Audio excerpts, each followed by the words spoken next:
Hello and welcome to a lo-fi Gribley's Folly Sunday Antisocial this week.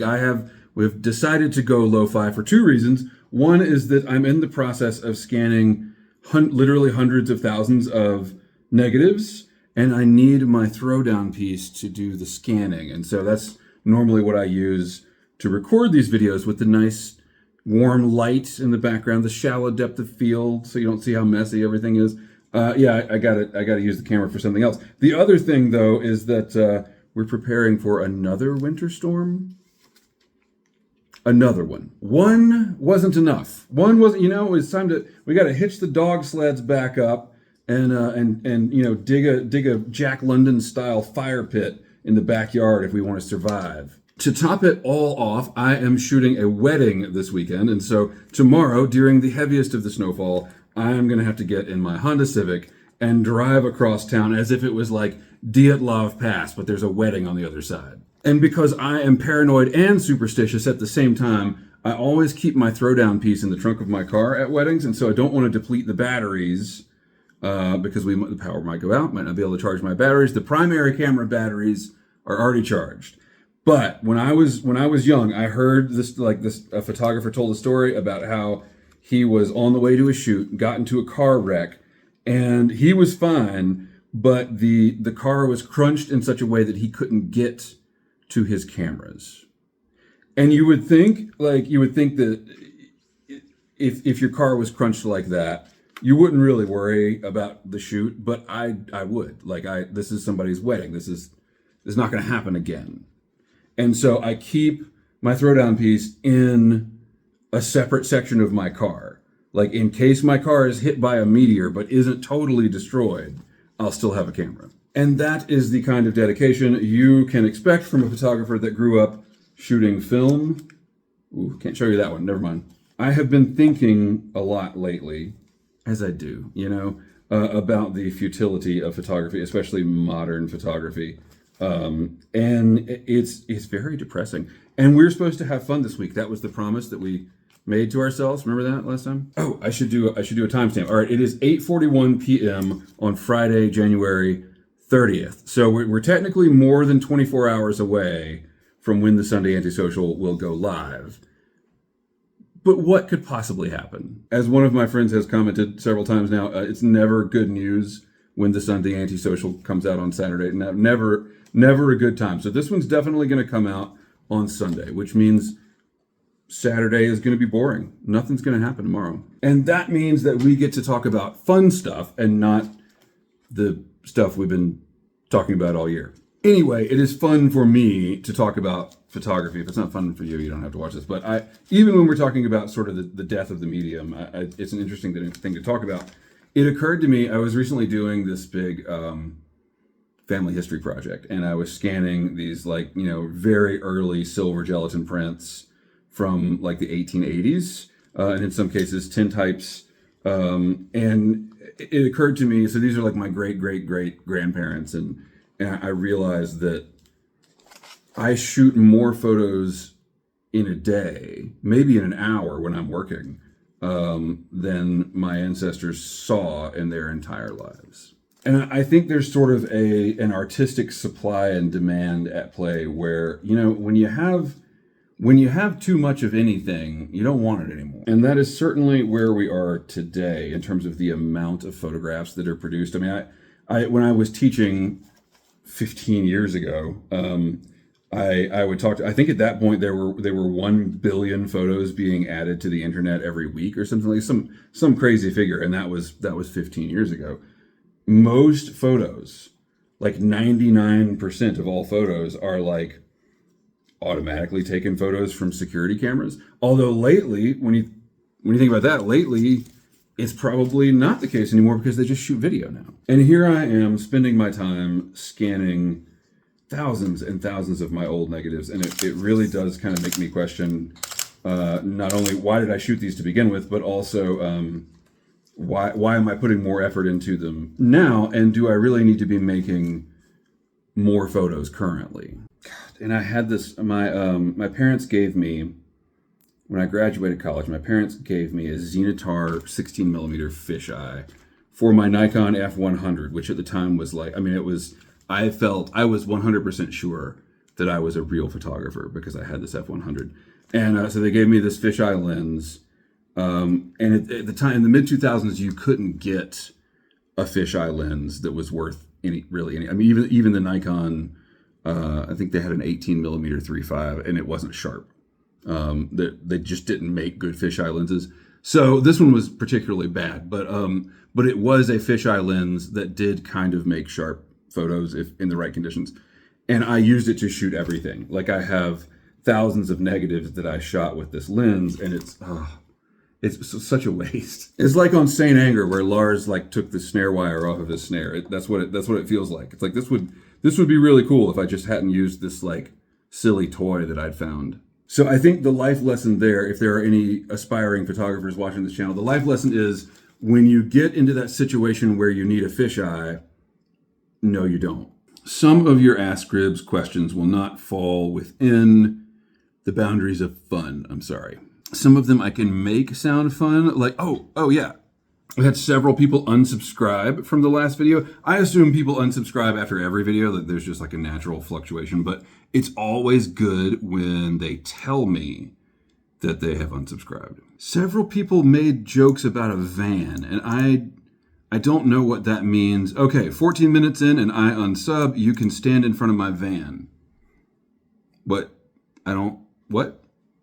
I really liked you, but you have drank the Kool-Aid, and then somebody else says, educate yourself, unsubscribe. Cool. This is why this is fun. What response are you looking for? Like, what do you think I'm going to say? Do you think I'm going to be like, oh no, 1/10,000th of my subscriber base no longer wants to see the free videos that I make. I better abandon my sincerely held beliefs. Sorry. That's not going to happen. Well, actually, I shouldn't apologize because you can't accept my apology because you're not watching anymore, right? Like, you unsubscribed and now you're not watching. You're watching. I know you're watching. Okay, let's get to your questions. Ask Gribs. I don't know if I can answer. What is on your 2026 bingo card? Brimstone, fire, seas boiling, clouds of worms. I am sorry, Chickadee B. Chickadee B. I'm sorry. If I were to directly answer this question, it would violate the only fun content rule for this video. But we're gonna hit a rand soon. Al Molitar, I don't know what you expect the answer to be, but I will answer that one next time. And I like the responses it got. That gets removed. Sorry. Okay, here we go. Ask Gribs, what is your favorite album, any band, any genre? And then fuck all these traitors responds immediately and says, my money is on Teletubbies unless it's something boring like Springsteen. It's Bruce Springsteen's Darkness on the Edge of Town, and it should be your favorite album too. Fight me. There is not a more concise description of a universal point that, I don't know about everybody, pretty much everybody. I think if you live to adulthood, there's a universal point where everybody has to make decisions about their own agency and what they want to do in life. And that's what that album is about. And I've yet to hear any better way of describing it. There's a certain loss of innocence to it. Like the characters in these songs have gotten to the point in adulthood where they no longer believe all the stuff they were told growing up. They realize what's true and what's not. And they're sort of left with these decisions about what to do about it. And I can't think of anything that comes close to the way it describes that moment in the human experience. Having said all that, because I was challenged here with Springsteen being okay, listen, all right, here's an aside. We can't talk about this. We're going to have to talk about it. Okay, Springsteen's protest song, Streets of Minneapolis. I don't care what you think about it. But the fact that it exists, the fact that he made it, calls the question for people like, I don't know, Taylor Swift. And I posted that on a forum and somebody said I was being a misogynist, but like Billie Eilish is very upfront. Olivia Rodrigo, I've never listened to. I have no idea what these people sound like, their music. But I know that the headlines they're making. Why are some of us making headlines and not others? Back to the fun. So we have. Now I'm several layers deep in interrupting myself. Darkness on the Edge of Town is my favorite album. Objectively, Born in the USA is a better album, and I know what you're going to say about this. One of you out there, well, you probably won't say it until I say it. There's not a single weak point on the album, but I do know someone who specifically will point out the line from Bobby Jean, "We like the same music, we like the same bands." That's the same thing, and it is. And I know that sounds like a weak point, but I'm right and you're not. It's not necessarily the same thing. We like the same music. That could be Mozart. Mozart wasn't in a band. So now we're getting a little bit into the weeds talking about Springsteen minutia, but I think that's okay given the context of the video. So let's, just for the sake of argument, let's pick something that's not Springsteen. Favorite album, any band, any genre, things that come to mind. Kill 'Em All. Favorite, not best, favorite. Kill 'Em All from Metallica. Cash at San Quentin. It's really hard. There's no point where I don't want to listen to Cash at San Quentin. And oh man, the third one's always the hardest. I'm gonna make a lot of people mad because it's kind of cheating. Tom Petty's Greatest Hits, or CCR's Chronicles, which is Greatest Hit. I mean, but the problem there is like their work is so good. Which specific album do you choose and say that's my favorite when like the Greatest Hits kind of covers it all? This is kind of cheaty, but I'm gonna stand by it. At Joe the Head Pitcher, Joe the Adapter Guy. Joe the Adapter Guy says someone needs to load his van with buckets of joy, rainbows, and nature walks. Why the van? Why did everyone talk about a van in the comments? I think you're being positive, but then the other person wanted me to stand in front of their van. I don't have a van. Honda Civic. Rafa asked Gribbs, are there any cocktails that fit pipe smoking, or does it have to be beer/bourbon? I mean, I think scotch is acceptable. Mead, that'd be okay. Cocktails, I mean, let's be honest. We'll whisper it. Margaritas are pretty good. I mean, I think you could have a margarita with a pipe. I think that's not, you're not traversing any man boundaries there. If you I think a man can drink a margarita and a man can smoke a pipe. If you do both at the same time, you're still masculine. Didn't need to bring gender into this, but I did unnecessarily. I think that where I would draw the line is, does the cocktail have a plant in it? Is there a leaf in the cocktail? Because no, you can't do that. Some very interesting comments on the Helene prepping video. I still get more comments, vastly more comments on the Helene prepping video than I do on the weekly videos. And at Jeremy Kirkwood 699 says, listen here. Anytime a comment starts with listen here, I prepare for the worst. Listen here. I grew up in Asheville. Pooping in a bag is normalized. Hurricane or no hurricane. I myself am pro bag poop. Don't judge us. Okay. While I'm here at Grady Pickenish, Grady says, I never thought to use a flash to illuminate my negatives for scanning. It works great.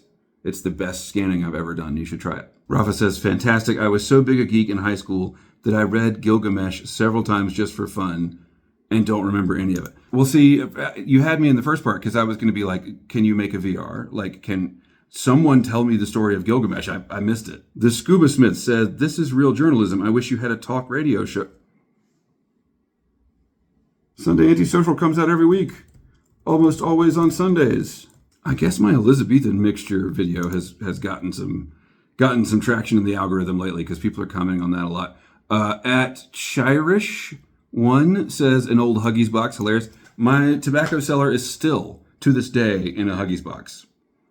It's mostly full. I don't smoke enough to go through it. And I've thought about, every now and then I look at it and I'm like, God, my kid's 11 now. Like, how old is this Huggies box? But it works. Somebody that isn't John Galdieri commented at the real Hawkeye 2, at the real Hawkeye says Paulie Walnuts Galtieri. So they must have heard me talking about John Galtieri as Paulie's brother. So on that note, I haven't finished it yet, but John and family sent me this book. Don't send me anything, especially not books, because I'll never read them. I read like 2 books a year. Having said that, I'm halfway through this book and it's awesome. So this book is about the North Pond Hermit, which was a story that I did follow when it was in the news. But as with most stories in the news, they don't actually say much beyond like the headline.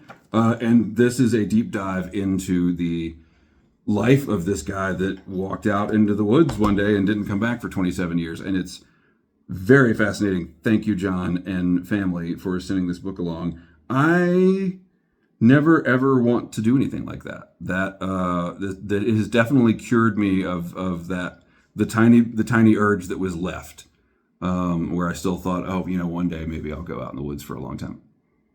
No, I don't think so. Especially not in Maine, man. Like in Maine, I mean, the winters obviously are horrible in Maine, but that's not the worst part, because in the summer the bugs will just make you wish you died in the winter. It's very hard for me to imagine anything worse than South Carolina fire ants, but I have talked to enough people that have experienced both who say that the Maine mosquitoes are worse, that I believe it. So I never, ever want to go back to Maine. And that is all the time that I've only been to Maine once, and I just remember going to the LL Bean store. And like wondering where the lobsters were. Like, okay, we're here. Where are the lobsters? Anyway, that concludes the Lo-Fi Sunday Antisocial. If you have a question for me for the next one, leave it in the comments down below. Hashtag it, AskGribs. I'll answer any question. We mostly stuck to fun stuff today, right? Like we did pretty good. We didn't get into the bottom 10% of humanity's capabilities much. Thank you for watching. I'm going to get back to scanning my negatives now. And, like wondering what the point of it all is. Keep the hands out for the ties that bind.